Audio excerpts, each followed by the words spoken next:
The glass doors of Sterling Luxury Boutique slid open with a soft whoosh as David stepped inside. He'd been driving past this store for months, always meaning to stop by. Today was his daughter's birthday, and he wanted to find her something special. Something she'd remember. David looked around at the elegant displays. Crystal chandeliers hung from the ceiling, and everything from watches to handbags sat on white marble pedestals like they were pieces of art. The store smelled expensive. That mix of leather and some fancy perfume they probably pumped through the vents.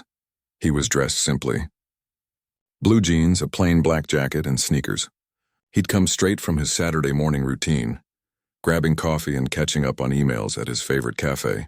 Nothing fancy, just comfortable. The moment he walked in, he felt it. That shift in the air. A woman behind the counter looked up from her computer screen, and her eyes locked onto him. She was maybe in her early 40s, blonde hair pulled back tight, wearing a gray suit that probably cost more than most people's monthly rent. Her name tag read Christina Mitchell, store manager. David smiled politely in her direction and headed toward the watch display on the left side of the store. His daughter had mentioned wanting a nice watch for her new job. Something professional. Something that said she was serious about her career. He heard footsteps behind him, quick, purposeful footsteps on the marble floor. "Can I help you find something?" Christina's voice came from right behind his shoulder. Too close. Uncomfortably close. David turned around. "Oh, hi. Yes, actually. I'm looking for a watch. Something elegant but not too flashy."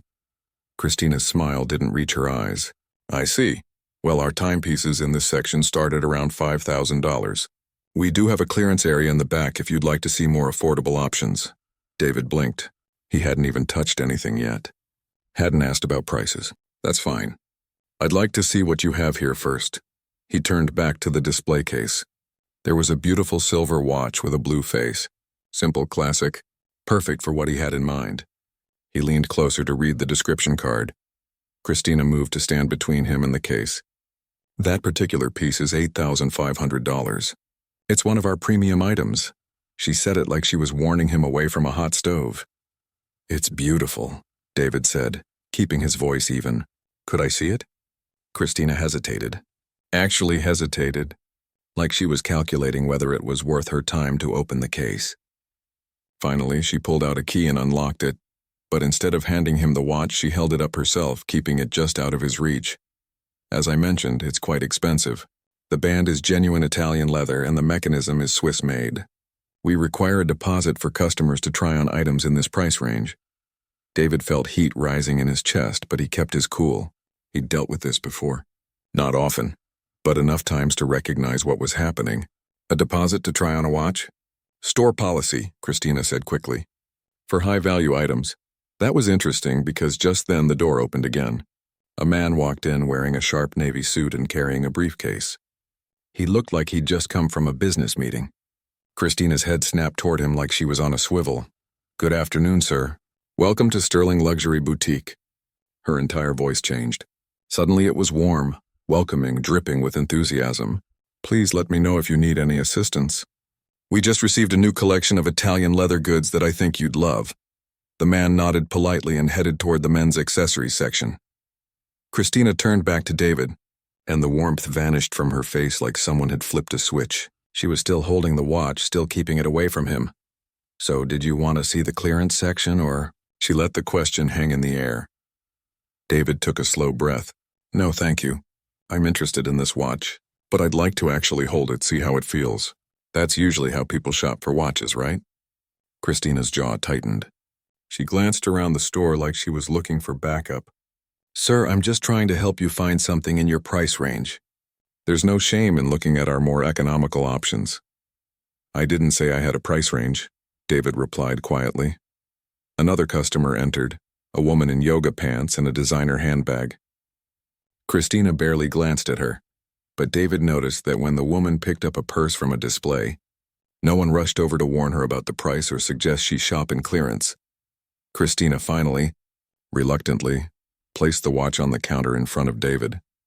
But she kept her hand on it, like she expected him to grab it and run. David picked it up carefully, feeling the weight of it, checking the clasp. It really was nice, well made. His daughter would love it. He turned it over, looking at the craftsmanship. "Interested in anything else?" Christina asked, and there was an edge to her voice now. Impatience mixed with something else. Suspicion, maybe. Just this, I think. Do you have it in stock? We do. Would you like to put it on hold with a deposit? I'd like to purchase it, David said. Today? Christina's eyebrows went up. The full amount? David almost laughed. Almost. Yes, the full amount. That's generally how purchases work. For just a second, Christina looked uncertain, like maybe she'd miscalculated. But then her professional mask slipped back into place. Of course. I'll need to see your identification and your credit card. We verify all large purchases. That's fine, David said. As Christina began processing the sale, she kept watching him, not in a helpful way, in a monitoring way. Like she expected his card to be declined, or for him to suddenly admit he couldn't afford it. The suited businessman approached the counter with a leather wallet. Christina immediately called over another employee. Rachel, can you help this gentleman? I'll be right with you, sir. Rachel, a younger woman with kind eyes, hurried over to help the businessman. Christina turned back to David's transaction, running his card through the machine with an expression that looked almost disappointed when it went through. Without a problem, she wrapped the watch in tissue paper and placed it in an elegant box with the store's logo. No smile, no thank you for your purchase, no I hope your daughter loves it. Just the box sliding across the counter and a receipt. Have a good day, Christina said, already looking past him toward other customers. David picked up the box and the receipt. He stood there for just a moment, watching Christina greet an elderly man in an expensive coat with enthusiasm and warmth, watching her ignore a young woman in casual clothes browsing near the handbags. He'd gotten what he came for. The watch was perfect and his daughter would be thrilled. But as he walked toward those glass doors, David felt something he hadn't expected to feel today. Not anger exactly, more like disappointment. Disappointment that in a world that was supposed to be moving forward, some things stayed stubbornly the same. The door slid open, and David stepped out into the afternoon sunshine. He looked down at the elegant shopping bag in his hand and made a decision. He pulled out his phone and found the customer service number printed on his receipt. Some things needed to be said. Not out of spite, but because silence never changed anything. And if someone with his resources and connections felt unwelcome, he could only imagine how others might be treated. He dialed the number and waited for someone to answer. Christina was having a good morning. Sales were up. The store looked perfect, and she'd just finished her third cup of coffee. She was reorganizing a display of silk scarves when her phone rang. The caller ID showed the regional office number. Christina Mitchell speaking, she answered, balancing the phone between her shoulder and ear while adjusting a scarf. Christina, this is Robert Chen from regional headquarters. Do you have a moment to talk privately? The tone in his voice made her stop what she was doing. Robert was her boss's boss, and he rarely called individual stores directly. Christina walked quickly to her office in the back and closed the door. Of course, Mr. Chen, is everything all right? There was a pause on the other end. We've received a formal complaint about customer service at your location. A serious one. Christina felt her stomach drop. A complaint? What kind of complaint? Discrimination, Robert said flatly. A customer reported that they were treated poorly based on their appearance, that they were followed around the store, discouraged from looking at premium items, and made to feel unwelcome while other customers received excellent service. Christina's mind raced back through the past few days. There were always customers who weren't satisfied with something. A price too high, an item out of stock, a return policy they didn't like. But discrimination? That was serious. Mr. Chen, I can assure you that we treat all customers equally here. I train my staff specifically on customer service. If someone felt slighted, it was certainly not intentional. The complaint is actually about you, Christina, not your staff. You specifically, her face went hot. Me? That's ridiculous. I've been in retail management for 15 years. I know how to handle customers. The person who filed this complaint was very detailed. They provided dates, times, and specific examples of how they were treated versus how other customers in the store at the same time were treated. They also mentioned that they made a significant purchase despite the treatment they received. Christina tried to think. Difficult customers blurred together after a while. Can you tell me who made the complaint? Maybe I can look into it and clear up any misunderstanding. I'm not at liberty to share that information right now, Robert said, but I will tell you this. This isn't just any customer. This person has connections to corporate. and they're taking this very seriously. So am I. Christina felt defensive walls going up. With all due respect, Mr. Chen, I'm vigilant about protecting our inventory. We carry extremely expensive items. I have to make judgment calls about who might be a security risk. That's part of my job. The silence on the other end was deafening. Christina, Robert finally said, his voice colder now. Making judgment calls about security risks based on how someone is dressed is exactly the problem. That's not loss prevention. That's profiling. I didn't mean it like that, Christina said quickly. I just mean that I pay attention to everyone. I'm observant. Were you observant when you told this customer that a watch was too expensive before they asked about the price? Were you being observant when you suggested they shop in clearance without knowing anything about their budget? Were you observing when you required a deposit from them to try on an item, but didn't require it from other customers? Each question hit like a punch. Christina remembered the man from Saturday, the one in jeans who bought the expensive watch. She'd been surprised when his card went through. She'd assumed he was just browsing, maybe dreaming about things he couldn't afford. That was store policy, she said weakly. No, Christina, it's not. I've checked your store's actual policies. There's no requirement for deposits to try on watches. You made that up on the spot. Christina sat down in her office chair. This was bad. Really bad. Someone will be visiting your store this week, Robert continued. They'll be conducting interviews with your staff and reviewing security footage. I suggest you cooperate fully. Depending on what we find, there may be consequences. Consequences? Mr. Chen, this is one complaint from one person. Don't I at least get the benefit of the doubt here? One complaint is one too many when it involves discrimination. And frankly, if this person experienced this treatment, I have to wonder how many others have too. People who didn't have the knowledge or resources to file a formal complaint. After the call ended, Christina sat in her office for a long time. Her hands were shaking. She'd worked so hard to get this position. Store manager at a luxury boutique was a prestigious job. The pay was excellent, the benefits were great, and she'd been proud of her work. She tried to convince herself that she'd done nothing wrong. She was just being careful, just doing her job. The world was full of people trying to take advantage, trying to steal, trying to scam their way into things they couldn't afford. She had to be smart. She had to protect the store. But a small voice in the back of her mind whispered something she didn't want to hear. It reminded her of other times. Other customers she'd watched more carefully. Other people she'd steered toward cheaper items. And when she thought about those people, really thought about them, she saw a pattern she'd never wanted to see. Rachel knocked on her office door. Christina? Are you okay? You look upset. Christina looked up at her assistant manager. Rachel was young, maybe 26, and she was good with customers. Really good. People loved her because she treated everyone the same. Rich or poor, dressed up or dressed down, Rachel gave everyone the same warm smile and genuine attention. Rachel, can I ask you something? And I need you to be honest with me. Rachel stepped inside and closed the door. Of course.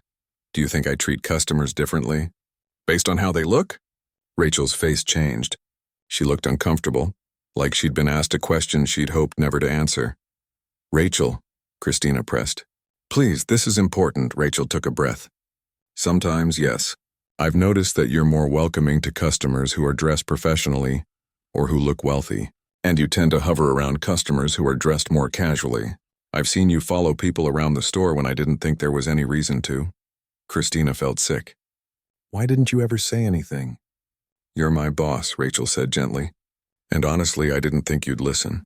A few months ago, I mentioned that you'd been a bit harsh with a customer, and you told me I was being too soft, that I needed to develop better instincts about people.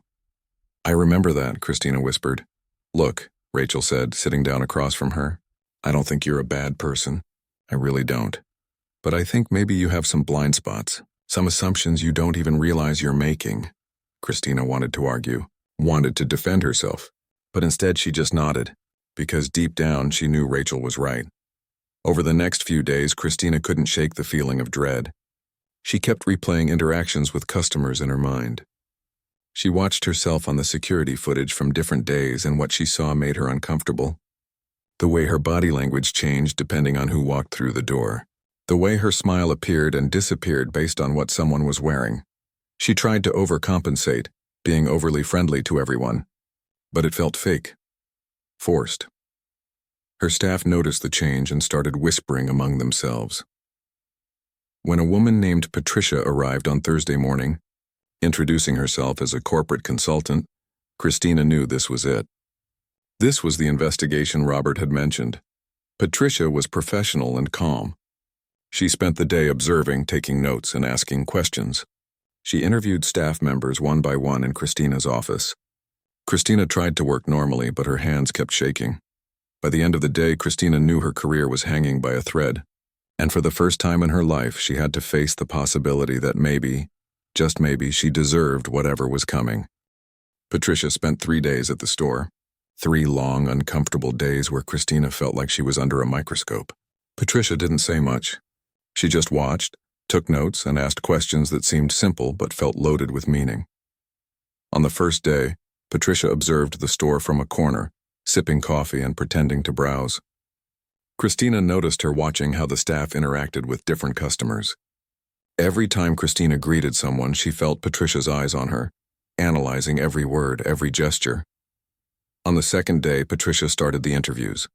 She set up in Christina's office and called staff members in one by one. Each person who went in looked nervous going in and thoughtful coming out. Nobody would tell Christina what Patricia asked them, which made everything worse. Rachel was in there for almost an hour. When she came out, her eyes were red like she'd been crying. Christina tried to catch her attention, but Rachel just shook her head and went back to work. The young guy from the stockroom, Kevin, was interviewed next. He was only 19, worked part-time while going to college. When he came out, he looked uncomfortable. Christina stopped him in the hallway. "Kevin, what's going on in there? What is she asking you?" Kevin shifted his weight from foot to foot. "She's asking about how we treat customers, about whether we treat everyone the same. And what did you tell her?" Kevin looked at the floor. "I told her the truth, Christina. I'm sorry, but I had to. She asked me directly if I'd ever seen you treat customers differently based on how they looked, and I couldn't lie." Christina's chest felt tight. "What did you say?" "I told her about the time that lady came in with her kids, remember? She was wearing sweatpants and looked tired, and you followed her around the whole time like she was going to steal something. But she ended up buying 3 handbags, like $2,000 worth. You seemed shocked that she could afford them." Christina did remember. The woman had paid cash, pulling bills out of her purse while Christina watched with surprise she hadn't been able to hide. "I was just being attentive," Christina said weakly. Kevin finally looked up at her. "Christina, I've worked here for 2 years. I've never seen you follow a well-dressed customer around like that. Not once." He walked away, leaving Christina standing alone in the hallway. On the third day, Patricia asked to review the security footage. Christina had to sit with her in the back office, watching days and weeks of recordings. Patricia would stop the video at certain moments and ask questions. "This customer here, the one in the hoodie, why did you approach him 3 times in 5 minutes? I was offering assistance. But this customer, the one in the business suit who came in right after. You greeted her once and then left her alone to browse for 20 minutes. Why the different approach?" Christina didn't have good answers. Every explanation she gave sounded hollow, even to her own ears. Patricia pulled up the footage from the day David came in. Christina's stomach sank as she watched herself on screen, the way she'd rushed over to him immediately, the way she'd kept the watch out of his reach, the way her entire demeanor changed when the businessman walked in. It was like watching a stranger, or worse, like watching herself with complete honesty for the first time. "In your own words," Patricia said, pausing the video. "What do you see here?" Christina stared at the frozen image of herself on the screen. "I see someone who made assumptions." "Wrong assumptions," Patricia made a note. The customer in question filed a detailed complaint. "He mentioned that you suggested he shop in clearance before he'd asked about any prices. He mentioned that you required a deposit to try on a watch, which he later learned wasn't actually store policy. He noted that you greeted other customers warmly but treated him with suspicion. Can you explain your thinking that day?"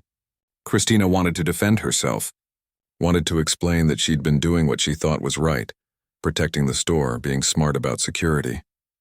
But watching herself on that video, seeing the cold expression on her face, seeing how differently she'd acted with other customers, the excuses died in her throat.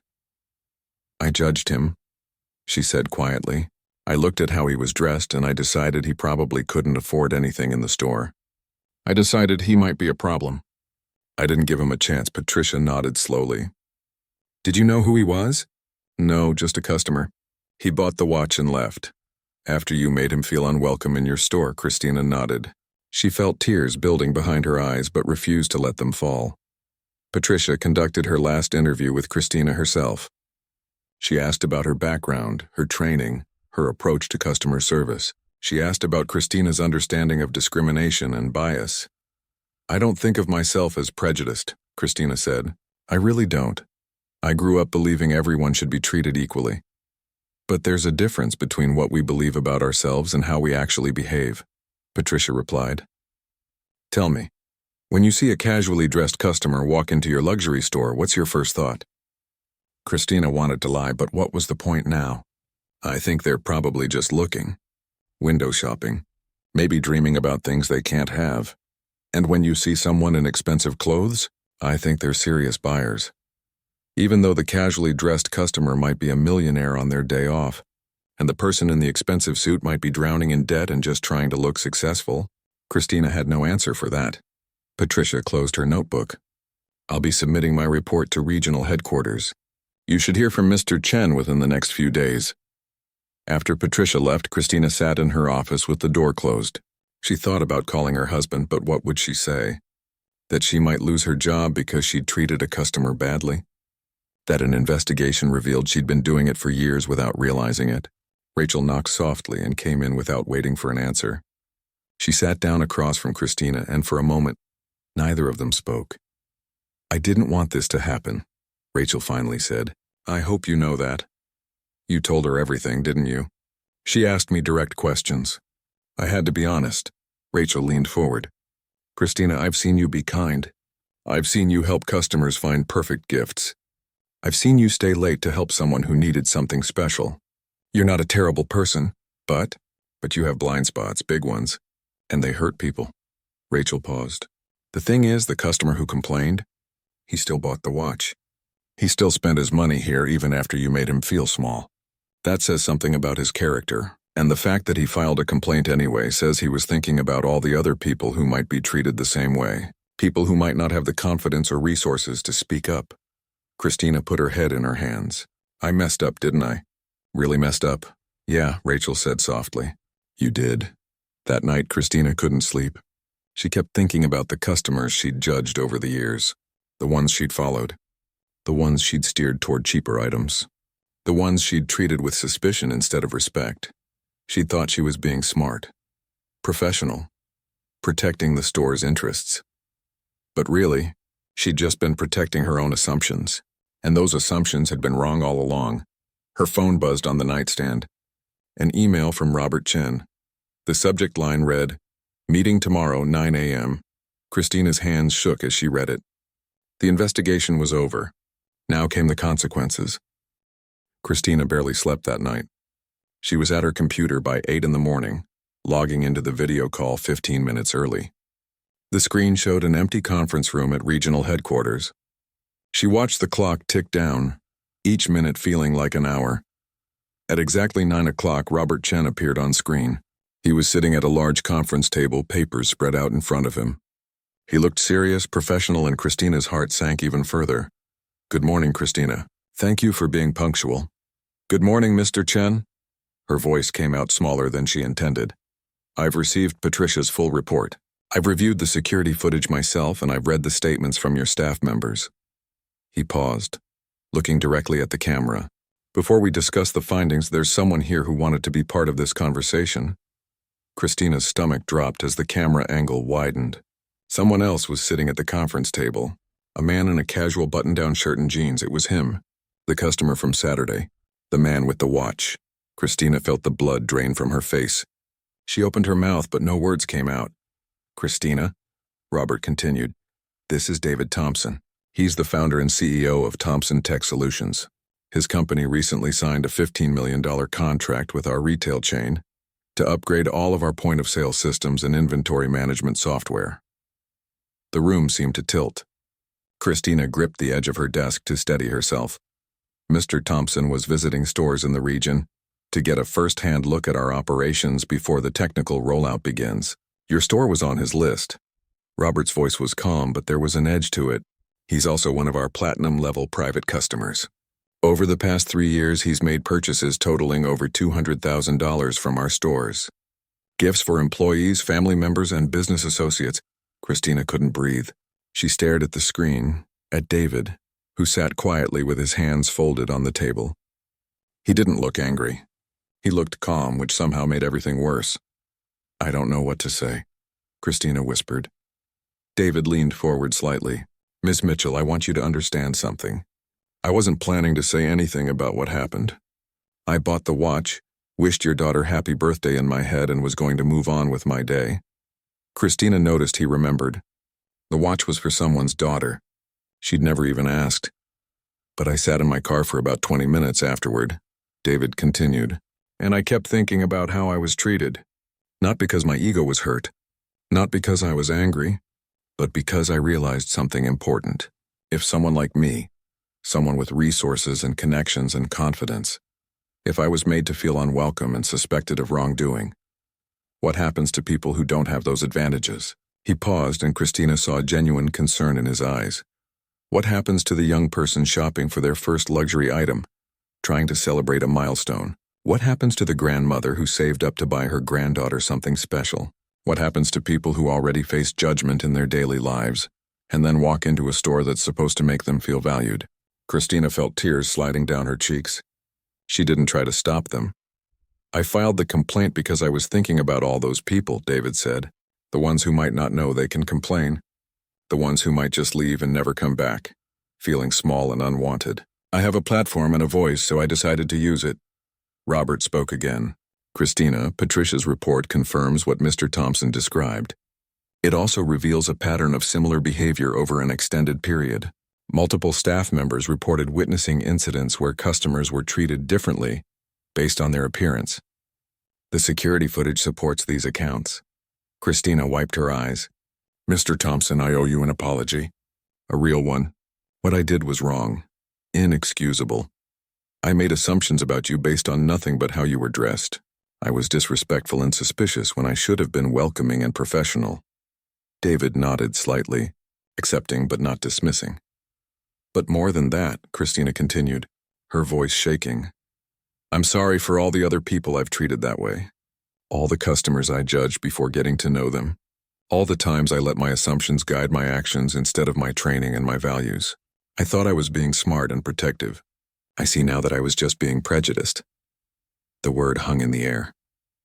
Prejudiced. She'd finally said it out loud. "I grew up thinking I wasn't like that," Christina said quietly.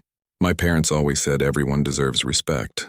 But somewhere along the way, I started making these calculations in my head, deciding who was worth my time, who was a serious customer, who might be a problem. I didn't think of it as discrimination.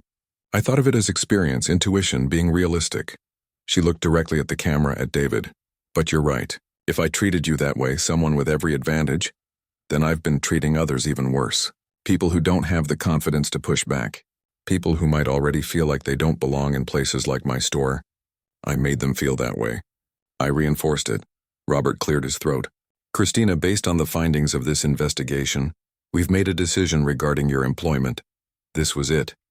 Christina sat up straighter, trying to maintain some dignity even as her career crumbled.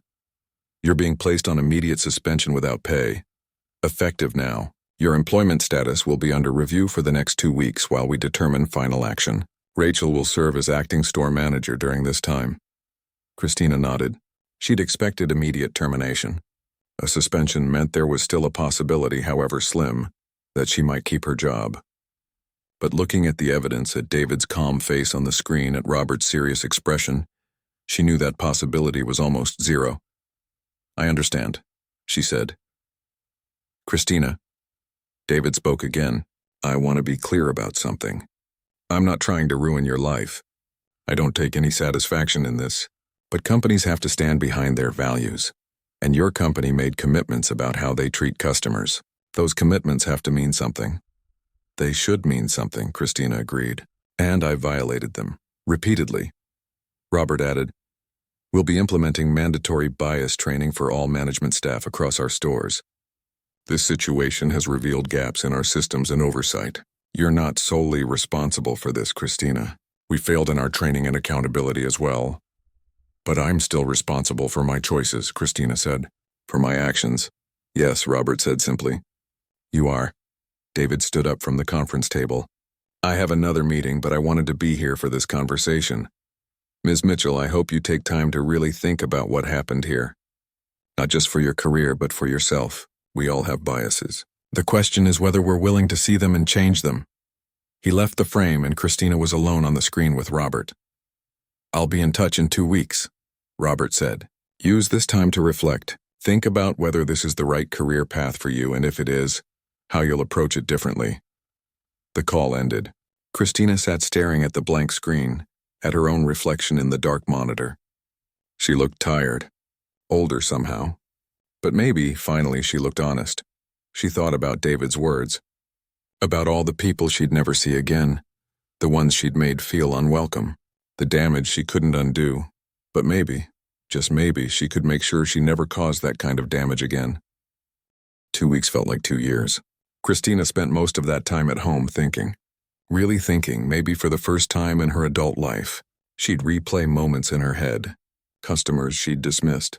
People she'd watched with suspicion. All the small choices that had seemed so reasonable at the time but now made her sick to her stomach. Her husband tried to be supportive, but even he struggled with what to say. Their teenage son asked why she wasn't going to work, and Christina had to explain that she'd made mistakes. Big ones, ones that hurt people. On day 13, the call came. Robert Chen's voice was professional but not unkind. Christina, we've made our decision. Your employment with Sterling Luxury Boutique is terminated. Effective immediately. You'll receive your final paycheck and information about your benefits in the mail. She'd been expecting it, but hearing the words still hit hard. I understand. Thank you for letting me know. Christina, Robert added, for what it's worth, I believe people can change. But change requires more than just feeling sorry. It requires action. I hope you take that seriously. After the call ended, Christina sat on her couch for a long time. She'd lost her job. Her reputation in retail management was damaged, probably beyond repair. References would be difficult. Starting over at 43 felt impossible. But underneath the fear and shame, there was something else. Something that felt almost like relief. Like she'd been carrying something heavy for years and had finally put it down. The next morning, Christina did something she'd been avoiding.